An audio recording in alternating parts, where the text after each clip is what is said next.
Je parle, il y a un après Horeb. Il y a un après Horeb. C'est un autre vent qui vient avec toi. Quiconque qui est passé par Horeb doit toujours être bénéficiaire de ce qu'on appelle l'après Horeb. Ah, quelqu'un ne comprend pas. J'aime bien le Saint-Esprit.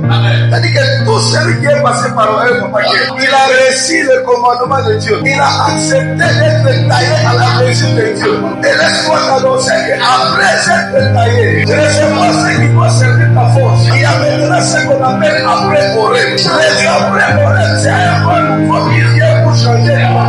C'est-à-dire que l'objectif aussi de notre thème, ce n'est pas seulement de nous faire savoir Horeb, c'est de nous montrer aussi la direction que nous devons afin d'accéder là où il y a notre héritage. C'est-à-dire que Horeb n'est pas héritage. Horeb, c'est le lieu où Dieu est en train de tailler nos vies, de nous donner son image, de nous donner sa ressemblance. Dans les déserts, même les chrétiens même.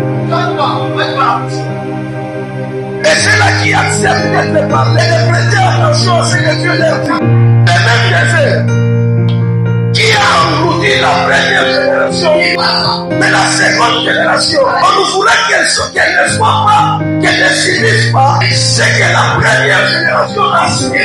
C'est pourquoi Moïse était en train de parler. Quand il parlait, il fallait que ce peuple prenne attention, qu'il comprenne les bien fondés qu'on a donné.